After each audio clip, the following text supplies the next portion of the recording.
Real Stories Tapes True Crime is your new true crime podcast fix. In our first season, we'll explore suspicious deaths at a California hospital and a skydiver landing dead on a suburban driveway with a bag containing guns, drugs, and night vision goggles. To join our investigation, search and subscribe to Real Stories Tapes True Crime on Apple Podcasts, Spotify, or wherever you find your podcasts.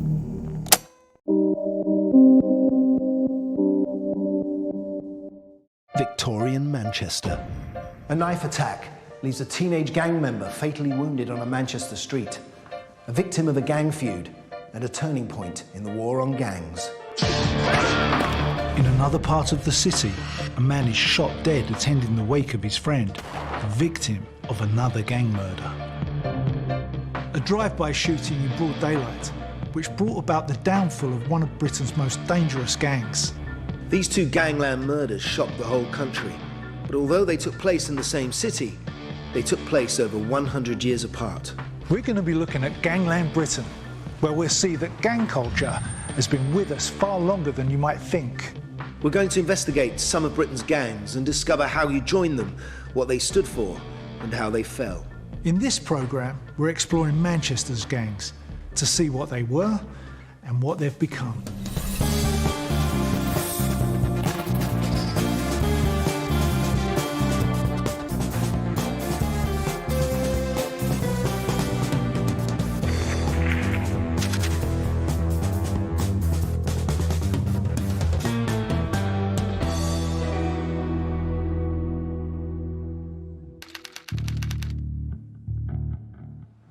For over 100 years, Manchester has had a deep-rooted gang culture. We're going to be comparing two Manchester gangs whose crimes so shocked both the public and the authorities, they each brought about radical changes in the fight against organised crime. I'm going to be looking at the Gooch Gang, who were active until only a few years ago. They tortured and killed without a second thought, and were responsible for around 24 cold-blooded murders. I'm going to be investigating the Scuttlers, a name that sent fear through the streets of Manchester over 100 years ago. One murder in particular caused such outrage that the Home Secretary demanded the Mayor of Manchester put an end to gang violence in the city. And just to show you what they look like, here are a couple of Scuttlers from Victorian Manchester, with their scarves and their almost gelled down hair, like the Perry Boys from the 1980s. They look so young, just baby-faced teenagers. We talk about teenage gangs with knives today. It's obviously nothing new.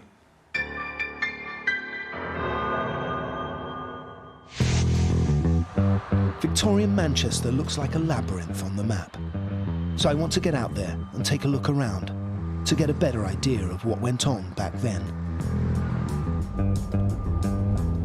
Long before there were hoodies and scallies, there were the Scuttlers, the first youth cult. I'm about to meet a man who I hope can tell me a little bit about them. Andrew Davis is a historian and author who has researched the gangs of Manchester. So Andrew, tell me about the Scuttlers. What were the Scuttlers? Scuttlers were gang members. They were young lads, working class lads, aged in their teens, more or less from the age of leaving school up to sort of 20, 21, and Scuttler was a very specific term. It meant you were a gang member, it meant you had a certain look. It's a slang term with its origins on the streets. So what would they do? Would they be stealing, or were they running gambling, or...? Scuttling gangs really are territorial gangs. They're neighbourhood or street gangs, and really they're fighting gangs rather than criminal gangs. They're usually named after the street, maybe the thoroughfare where they would gather on the corners. So it would be an area-based name. So you might have a gang from Hope Street, Salford. The most famous gangs had more exotic names. There was a gang from Ancoats from Bengal Street who went under the name the Bengal Tigers. Wow. So they're looking to invest a little bit of glamour, something exotic in their activities. And is that all it was really about? Sort of just respect and power? It's very much about pride in your area, and it's about pride in yourself and your friends as well. So a lot of this is about keeping young people from other districts outside what you define as your patch. But what kind of people were they? They don't seem terribly poor. They tended to be in work, but they're in pretty humdrum work. There's not a lot of educational prospects for them. There's no great employment prospect. But to be a scuttler, to be a Bengal tiger, that's Wow. to be somebody. Scuttlers became the first youth cult. They had a distinctive look. Short hair, but with a long fringe. Worn in a parting and plastered down with soap on the forehead over the left eye. The dress signalled to everyone that a scuttler was no ordinary working-class lad, but a street fighter. It was one thing to look dandy and impressive, but some of their dress had other, more vicious functions. For example, these clogs, heavy, pointed, and with brass toe caps, good for close-up combat. Their belts were another part of their armoury. They would have a heavy brass buckle, which they'd sharpen along the edge, so it became like a blade. They'd also bang nails or bolts through the end to add more weight when swung. It was said that a hit from one of these could split a man's skull. Tell me about scuttlers going into other scuttlers' territory and how dangerous that was. Well, if one band of scuttlers cross the boundary into another gang's districts, that's an outright challenge. And really, the local lads are obliged to respond, and if they don't, they lose a lot of face. And was the fighting just random, just people just getting angry and attacking people, or was there was an order to the way they fought? I think it's very, very targeted. One of the things that you realise about scuttlers is they all know each other. The gangs would actually chalk the threat or the invitation to fight. They'd chalk the challenge either on a wall or maybe on the pavement. So there would be a day and a time, Saturday, 3 o'clock, Adelphi against Greengate. So it really is battling by appointment. They're very often carrying and they're using knives as well. But it's very, very rare that anybody gets killed. So generally what they're looking to do is to maim or to scar. Why didn't they kill each other as gangs do nowadays? I think maybe it's a sense that they don't want the stakes to be too high. These are young lads who are fighting for the thrill of it and to kind of burnish their reputations. They still want to go home to their mums. Exactly. It really wasn't part of their code to be looking to kill. Imagine back then as a lad growing up around here. You're in your early teens, you had a job. Not a particularly interesting job, a boring one in a factory. At least you had money in your pocket. Whereas today, you'd go home and play a war game on a computer. Back then, you went out on the streets and did the real thing. You strutted your stuff. I'm off to see what scuttlers I can find in the archives. What we've got here, Gary, is pictures of the time of the scuttlers that you're referring to. So this is a book that would have been kept by one of the local detectives? One of the officers. It's out of our archive collection. It's one of the officers' personal books, I think, and this is how he identified his operative thieves and vagabonds of the time. This is wonderful, isn't it? I mean, look at these boys. They're so young, aren't they? Mm-hmm. And well, they've got this particular scuttlers look, haven't they, with the silk patterned scarves and the soap down fringes. It's like hair gel of the day. But I mean, what I can see, I mean, this boy here is 18, but he looks so young. Mm-hmm. I mean, they went down to about 14, didn't they? You could go to work at 14 at that age. You left school at 12. You left school at 12. Mm-hmm. I mean, it tells a sad story, but this is probably the earliest photographs of a British youth cult that predates everything like the Teds and the That's Rockers. right. And well before the Teddy Boys, that's just about my era. You could see their fascination with clothes and look was very important to them. The look, it was a uniform. They are in uniform, in effect. All the men dressed more or less the same, with the same sort of hairstyle, easily identifiable to themselves and to the other gangs. It's wonderful, but also very sad. Very sad. That's the scuttlers. There was the Bengal Tigers, 400 yards up the road. You had to live in Bengal Street in Ancoats to be a member of the Bengal Tigers. And they just fought each other. I wonder what gang these guys were in. Well, these are the scuttlers from Greengate, I think. Greengate? Oh, this is the Greengate scuttlers, of course. Oh, and this is William Brooks, who apparently was an amazing fighter. Famous. I mean, he looks like it. He looks like he's taken a few blows as well. Yeah. Not a sort of kid you'd like to come up against. He's a bit older than the others. He's 20. And so small, 5'6", 5'4", 5'5". Good material for the SAS today. Good street fighters. Inside the Manchester Police Museum, photographs of some of the city's scuttlers have been preserved. This is like a national portrait gallery of rogues and villains and probably innocent people as well. A lot of sadness in their eyes, and some of them have bravado, fear. And I think most of all there's a story of a life behind every one of these pictures that maybe we forget, and it's very evocative. It's very moving, actually.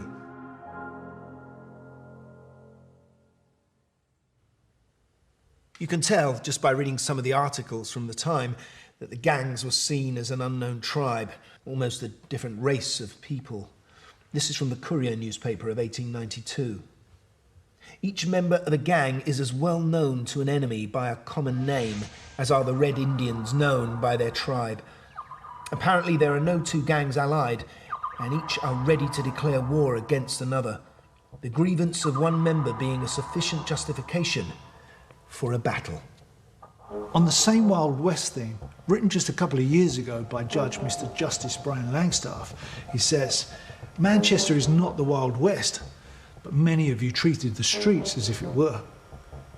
It appears not that much has changed in the last 100 years.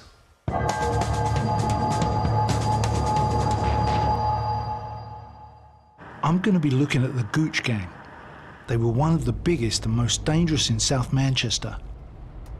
I'm off to hook up with a man to take me on a tour of the gang territories." OK, we've pulled up here. We're meant to be meeting a man called Ben Black. He's changed his name for obvious reasons. He's going to tell me all about it.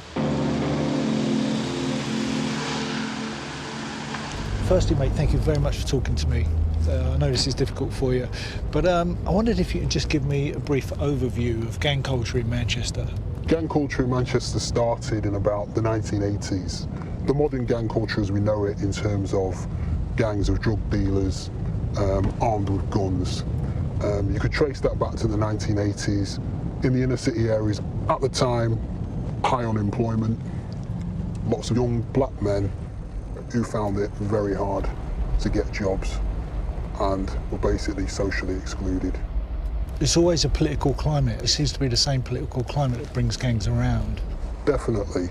I mean, there was the riots in the early 80s, which was kind of a reaction against the politics of the time and the unemployment of the time. When crack cocaine started to come over, that became a source of income for them. Drugs, for me, changed everything with gangs, because it was drugs that kind of turned those small gangs into big firms. It was where the money was, and that's where the gangs changed. Definitely. They became grown-ups. They became grown-ups, they became more and more ruthless. The drug trade was so lucrative that they were able to arm themselves. So where would the Gooch Gang that we're looking at, where did they start? The original gang had been called the Pepper Hill Gang. That was the name of a pub on the Alexandra Park estate, which is kind of heart of gang culture in the 80s, where the gangs came out of. These lads used to knock about Gooch Close, and they became known as the Gooch Gang. How did a gang like the Gooches make their money? What would they have done? They made their money from crack cocaine and heroin. Late 80s, early 90s, the Alexandra Park estate got turned into the busiest drugs market, probably the busiest drugs market in Europe, open air drug dealing. And the Gooch were very active in that. With so much money to be made, the Gooch Gang soon had competition. Their supremacy was challenged by other local outfits, like the Doddington Gang and the Longsight crew. They became bitter rivals. The Doddington were what the Pepper Hill crew turned into. So they were both after the same profit? They were both after the same profits. So it became territorial after a while? It tried to make it territorial? Yeah, it was territorial in the sense that you had the Gooch are now associated with kind of the western half of Moss Side and the western half of that area. The Doddington are associated with the east. I mean, these are a scary bunch, aren't they? This isn't kids kind of fighting over street corners. This is a proper gang. It's turned into that. Yeah. Certainly, you know, in the early days, they were very focused on making money from drugs. But as time's gone on, it has turned into kids with guns squabbling on street corners. Right, The Gooch Gang formed a drug network that brought in around £2,000 a day They armed themselves with guns and wiped out rival gang members, torturing and murdering them. Now this lot are grown-ups. One guy who sold drugs for him got into a row about some money, so they took him out to the local forest. They tied him to a tree, held a gun to his head and said, "If you ever leave the gang, you're dead." And then they beat him unconscious. Nice. This was the Gooch Gang leader, Colin Joyce, known as the General. And this is Lee Amos, the other top man. They've been described by one senior copper as psychopaths who shoot for fun. These guys were at war with the Doddington gang and the Longsight crew. And in 5 years of shooting, 250 people were wounded and 27 were killed.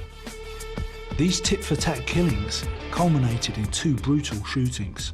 They would shock not only Manchester, but the whole country, becoming a landmark in gang violence and ultimately bringing about the downfall of the Gooch Gang. Our story begins at 6:45, 15th of June 2007, right here on the corner of Anson Road, Longsight, South Manchester. A young man called Ukal Chin was gunned down in a roadside ambush. I want to find out how this happened, how an innocent man got caught up in a gangland shooting. So we're here on Anson Road. Ukal Chin got shot here, right? Yeah.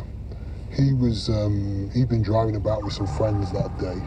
Colin Joyce, one of the senior members of the Gooch Gang, was driving up and down looking for a Longsight crew member or associate to go after.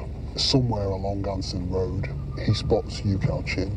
The vehicle that he's in drives parallel to the Renault that Ukal is driving and opens fire, and Ukal's killed. The likelihood is he was after Ukal. Why? Because he thought he was part of Longsight? Ukal came up in an area where gang membership's simply defined by who your friends are. You might have friends who are more involved than you are, but you become associated with their gang because they're your friends. They might be the friends that you went to primary school with. They might be the friends that you've grown up playing football with, but that's enough to label you, and if you happen to be driving these lads about on a particular day and your face becomes associated with them, then it's a question of perception. That was enough to get Ukal killed, unfortunately. The horrors of gang warfare leave families destroyed. Not just the misery from the drugs they sell, but families torn apart by shootings and killings.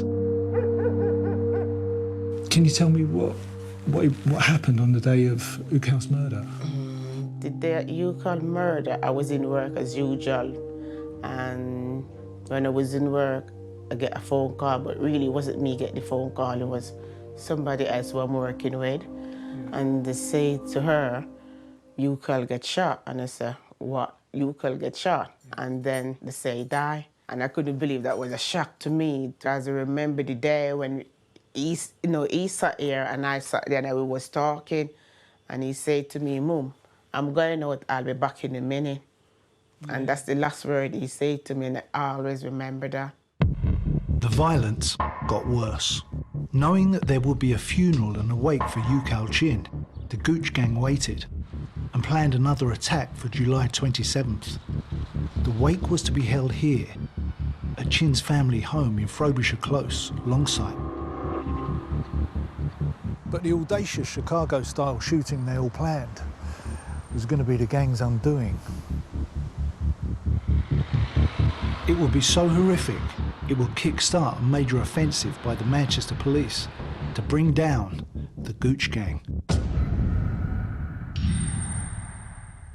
In 1892, the Scutlers' fighting was about to go to a new level that would shock the nation.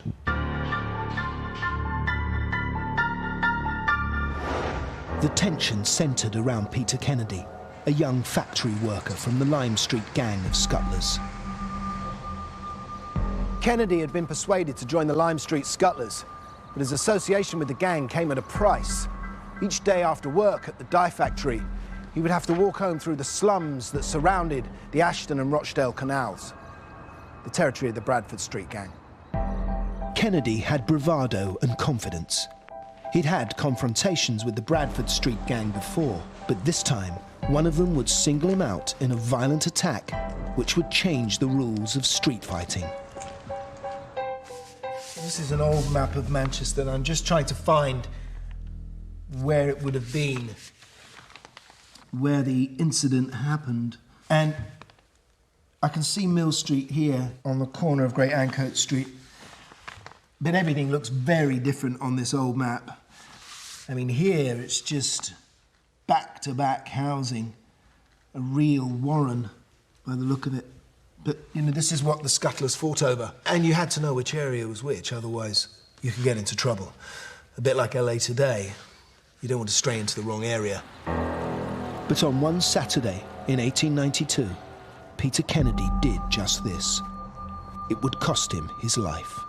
So, Andrew, this is just off of Bengal Street, and this was the most dangerous area in the whole of Manchester. This was, I guess you would say, this was the heart of gangland, really, in the 1880s, 1890s. Tell me about our victim, Peter Kennedy. Who was he? Peter Kennedy's in a difficult position because he's associated with one gang, the Lime Street Boys, but he's working in Ancoats in the territory of the Bradford Street. The gangs have fallen out over girls, and this seems to be a really common occurrence when gangs fall out. It's often one of the allegations that is made. A young lad from the Bradford Street gang, Billy Willen, another 16-year-old, and he seems to be nursing a grudge against Peter Kennedy. Over a girl?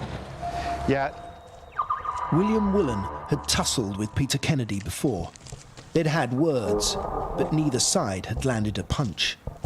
Now, William Willen decided that a fight would settle it. At around midday, Peter Kennedy finished his shift, and taking some backup with him, he set off for home. At 12:30 on the Saturday afternoon, Willen was here, waiting for Kennedy with a dozen of his men. Kennedy came along this street from work with 4 of his compatriots, plus one of the Bengal Tigers. That should have given him access home. But when he got to this corner, he was surrounded by the Bradford Street gang. Kennedy said, "What's it to be then?" That was the prelude to any scuttle, meaning what weapons, how many men to fight how many men. Willen held out an open-clasp knife and said, "Anything you like." Immediately, the Bradford Street gang attacked with their belts, and Kennedy ran back up the street, chased by Willen. And Willen stabbed him in the side with his knife. Up until now, the scuttlers had followed a code with their fights. They'd always been organised and scheduled. They would chalk up on a wall when the next fight was due and agree the sides and even the weapons. But not this time. This was an unexpected and fatal attack. Talking about rules and codes, 100 years on, there aren't any rules. Now violence can erupt even in broad daylight on an ordinary street like Canton Road. 23-year-old father, Ukal Chin, was shot dead by the Gooch Gang's leader, Colin Joyce, and his number 2, Lee Amos. Ukal's car was peppered with 9mm bullets.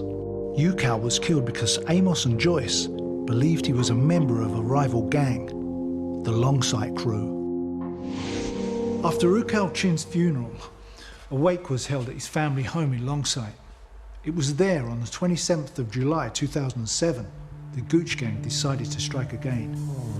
They knew that there would be a number of Longsight Gang members at the wake. We're at Frobisher Close. Just talk me through what happened here.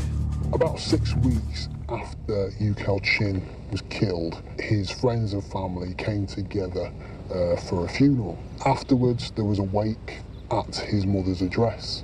Probably about 80 or 90 people were milling about the house, many of them women and children. 3 cars head down Markfield Avenue to the junction with Frobisher Close and opened fire on people at the scene. Tyrone Gilbert was hit by a bullet from a handgun and ran a short distance to an alleyway before slumping to his death. It's likely that Tyrone Gilbert was actually the person who they were after that night, even though they opened fire indiscriminately. Why were they looking for him? Lee Amos, his brother Stephen, gets killed. They probably suspected that Tyrone had been there. They just had a score to settle. Having buried her son and returned home to hold the wake, Ukal Chin's mother, Vivian, now witnessed another horror. I mean, you had something really terrible happened, right? Yeah. Uka's wake. It was the wake after the funeral. We've been to the hall, came to the house, was in here cooking. I heard like people dashing in and I was saying, oh, what's going on, what's going on? And I said, everyone running upstairs. I said, no, you can't go upstairs. And they said, they're shooting outside. My daughter and my small son was out there. And the guy come out and in the car, point the gun out and call like your whatever name he called and start firing the shot. Yeah. And people came to the house just to still play their respect. I was there like eating and like playing music and things like that, and they just came and shoot up the street. There was genuine fear and outrage at the shooting, but the gunmen made a bad mistake. They came here to Firethorn Avenue to pick up the getaway cars. But what they didn't realise is they left a piece of evidence on here that would prove vital in the case against them and give the police a much-needed lead to bring them to justice. In 1892, a 16-year-old boy called Peter Kennedy is knifed without warning and left lying in a Manchester street. While Kennedy lay fatally wounded on the road, his attacker William Willan flees. Willan soon meets up with a mate of his called Jimmy Hands. Willan then gives him his wage packet on condition that Hands stashes the murder weapon for him. He gives him only one instruction: if you get copped, don't tell on me. But things wouldn't work out quite as Willan had hoped. What happens the next day? Billy Willan, who's a very young lad, he's got no criminal record, he's probably not taken part in many of these He's fights broken the rules, before. hasn't he? That's it, he's broken the code, so there's a real danger now that a 16-year-old boy is going to die.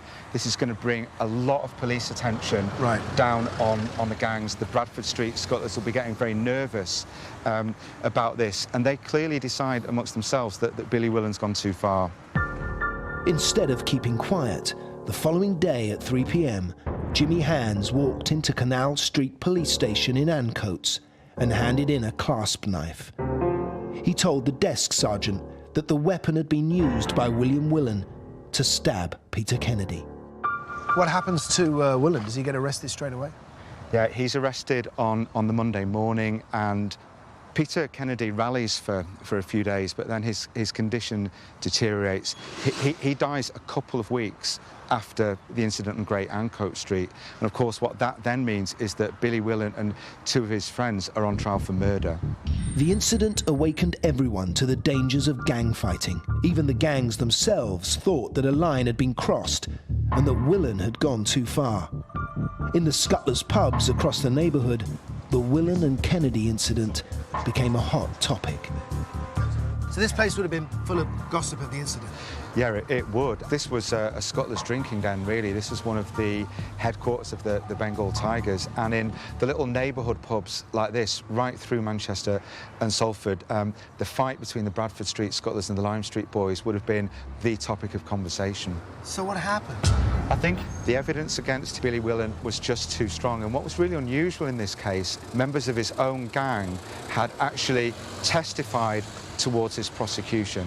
This was a really rare thing. You'd hardly ever find a scuttler willing to give evidence against a rival, never mind against one of his friends. And I think what that really tells us is that the scuttlers themselves felt that something had gone wrong here, that Billy Willan had gone too far, that he'd done something that even a scuttler shouldn't have done. The case against Willan hinged on the testimony of his own gang. Along with two others, he was accused of murder. So these three guys were facing the death sentence at the age of 16. What was the QC for the prosecution asking for? He's trying to persuade the jury to convict for murder. He wants the most severe penalty of the law. Now, this trial was very emotional, wasn't it? It was. Billy Willan in particular was absolutely terrified. We've got to remember that Billy Willan's very young. He's not been in trouble with the police before. He's never been in court prior to this incident. And now he stood there literally trembling with his life at stake. There were a lot of tears, I understand. There were. I think he was on the verge of breaking down. And when the jury returned their verdict was that William Willan was guilty of murder. and he panicked. He began pleading with the judge, and he was actually held down by 2 police officers while the judge donned the black cap to pass the death sentence. His girlfriend thought that that was the lot for Willen, didn't she? She did, and a week after he'd been condemned at the assizes, his sweetheart, Hannah Robin, was in court herself with 3 of her girlfriends. They'd been arrested for scuttling with belts. Probably this is yet another of the tit-for-tat incidents between the 2 gangs, but Hannah caused quite a stir in court because as she's in the dock and the police are giving an account of her arrest, a police inspector demands that she pull up the sleeve of her blouse to show the court. She's obliged to do that, and when she pulls the sleeve up, it shows a tattoo in loving remembrance of William Willen. Wow, that's love. South Manchester 2007, with Tyrone Gilbert left sprawled on the ground and others lying injured. Yu Kao Chin's funeral wake had been turned into a gangland target. The Gooch gang got away in 3 vehicles. One of them was found abandoned a couple of miles away. As the men made their escape, a balaclava became snagged on some barbed wire in Firethorn Avenue. It was left behind along with a pair of gloves. That balaclava provided a DNA match that linked one of the gang, Aaron Campbell, into the shooting. And from then on, police knew that the Gooch gang were involved in this murder. This was now an opportunity for the police to try and bring down Manchester's most dangerous gang. A massive investigation got underway, but ensuring their convictions would be a protracted and complex challenge. Convictions were only possible with witnesses, and witnesses in gang trials are very hard to come by. It was probably the biggest, the most expensive investigation of its kind and prosecution of its kind ever mounted in Manchester. Once they arrested a couple of them, did they find that more witnesses came forward? There was a lady who had her home had been turned into a kind of Gooch gang safe house. And what she tended to find was that wherever she moved, gang members would sort of follow her. And so the Gooch gang members basically would converge on her home, use it to store guns, use it to chop up drugs, and keep her sweet and keep her and her brother sweet with Class A drugs. She realised that enough was enough, and as police started picking people up, they were among some of the kind of Gooch gang associates who came forward and started providing bits of information that linked the Gooch gangs in with heavy gun crime and drug dealing. Former members of the gang were able to come forward and talk about things that they'd been asked to buy in preparation for an attack. 50,000 pages of evidence was scrutinised by prosecution lawyers, including 80,000 mobile phone calls and texts. But the hardest part was persuading witnesses to talk. The police gave them the protection they needed. Some were even relocated with new identities. The most vulnerable ones were those closest to the gang. Some had to confess to their own criminality. Some of them were engaged in gang activity, like drug dealing and possession of firearms. Many witnesses were stuck in a cycle of crime by helping the gang. One witness talked about the gang coming into their house to package up drugs while passing around handguns. Another told how they'd been asked to store a getaway car in their garage and destroy the logbook in the days leading up to Tyrone Gilbert's murder. One of the defendants, Narada Williams, managed to get hold of a mobile phone in his prison cell and ring one of the witnesses to try and put pressure on him. But witnesses did come forward, and the case went to trial here in Liverpool. It was one of the longest and the largest in the history of Greater Manchester Police. In the courtroom, 2 leaders of the Gooch gang, Joyce and Amos, shouted and hurled abuse at the witnesses and the court. The families of Yu-Cal and Tyrone had travelled down every single day to see what happened. The people in the dock, Colin Joyce, Lee Amos and their cohorts knew that they were looking at 30 years or more if they were convicted. And obviously Tyrone's family and Yu-Cal's family were anxious for justice. So there was a massive sense of anticipation when the jury came back with their verdicts. The police had gone to extraordinary lengths to persuade the witnesses to come forward and give evidence. Now, it will be down to the judge and jury to determine the fate of Manchester's most notorious gang. We're looking at two Manchester gangs separated by over 100 years. The big difference in our two stories comes about during the trial. 100 years ago, the law was harsher. Willan, just 16 years old, was sentenced to death. But then there was an extraordinary turn of events. While Willan was in prison, a petition was signed by thousands of people begging for his reprieve. What happened to Willan? There was a huge campaign in Manchester for Billy Willan to be reprieved.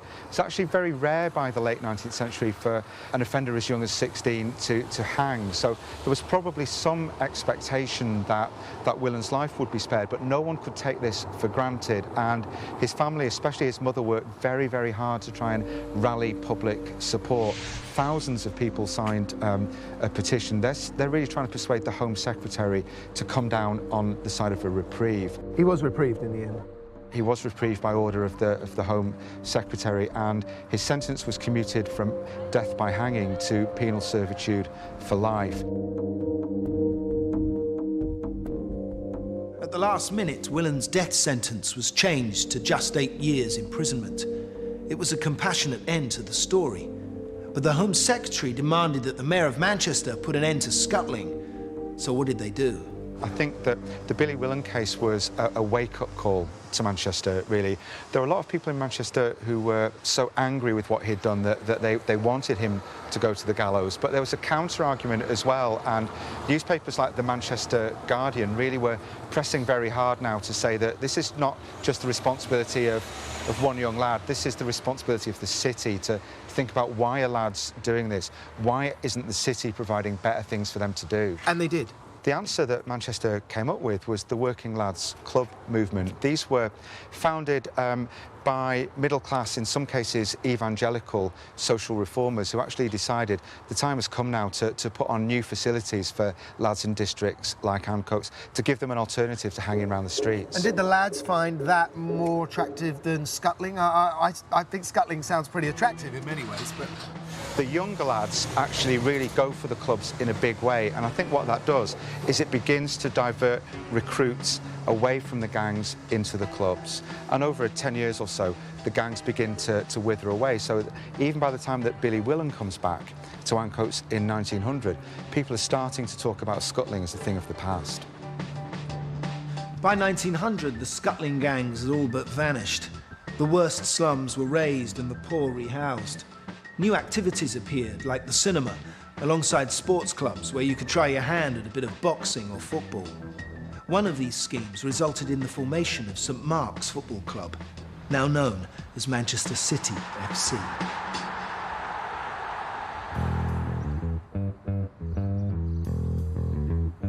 What we've got here are kids who are exactly the same age that the scuttlers would have been. Kids like Peter Kennedy and Billy Willan. They look pretty tasty too.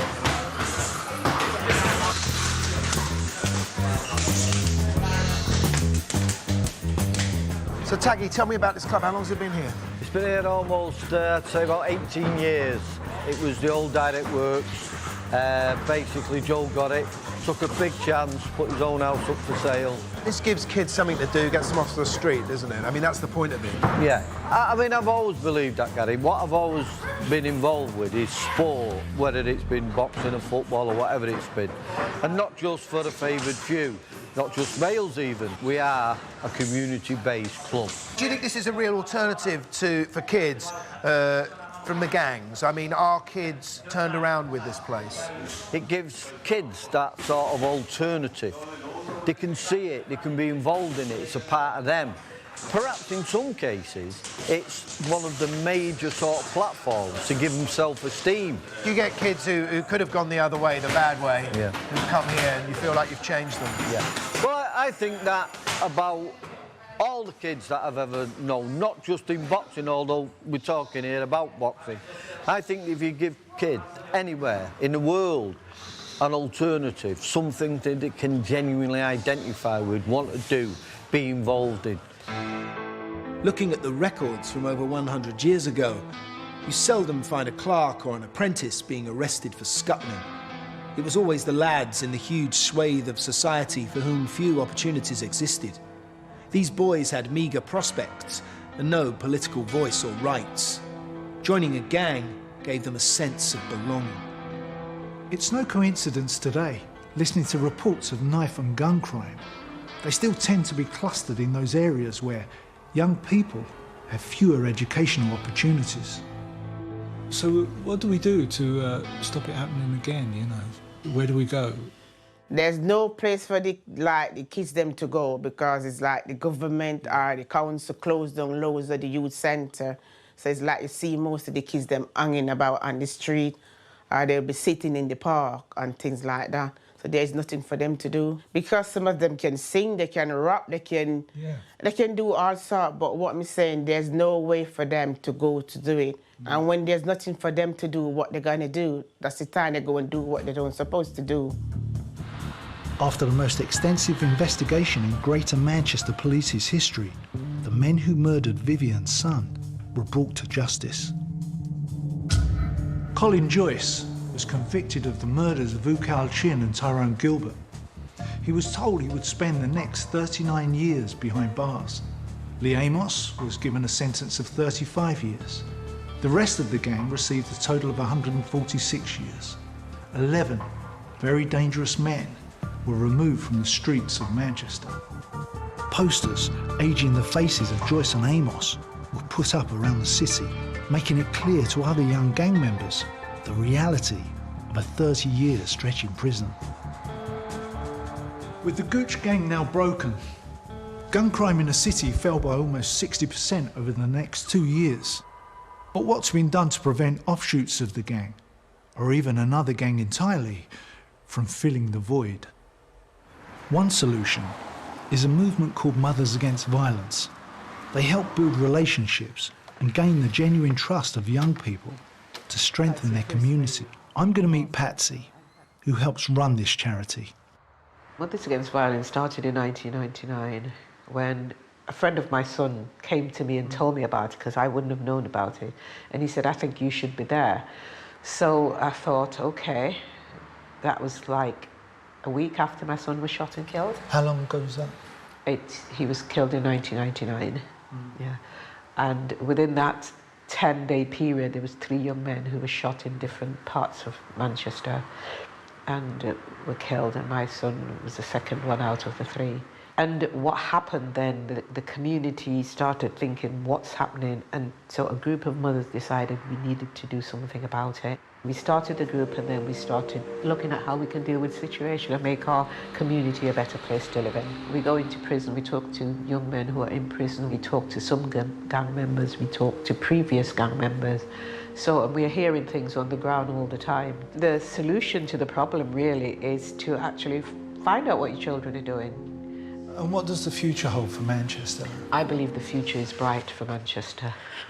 I do believe that. I've just come from the police station really looking at how we can work together to stop this thing happening again, because it's quite down here. We've not had a death in 3 years. This is, third year.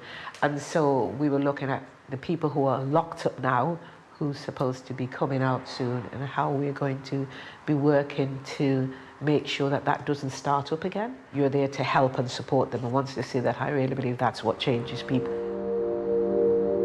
Whether it's a knife attack 100 years ago or a shooting today, gang crime leaves lasting scars. Behind every victim and behind every gang member is a family, and nothing can take away the suffering and the pain of those who have lost their loved ones. I said, you cannot bring back my son. His life is gone. He's take his life away from me and leave me in pain and agony. It still hurt, but I'm trying not to cry. But sometimes, it's hurt. It's hurt when I'm going to my bed, and sometimes I say, why? He should be here. Why he gone? Why they take his life away? It's horrifying, This is where Tyrone Gilbert's murder happened. I mean, we're standing right where the funeral would have taken place that day. I mean, I can't imagine for 1 minute what that must have been like. It's just horrific. But I think the work that Pats is doing over at Mothers Against Violence, and also Vivian is doing as well, will only help. And there is a light at the tunnel, because I think the work that they are doing is proven. At the moment we're hearing about there's not been a shooting in Manchester for the last 3 years. So let's hope it stays like that.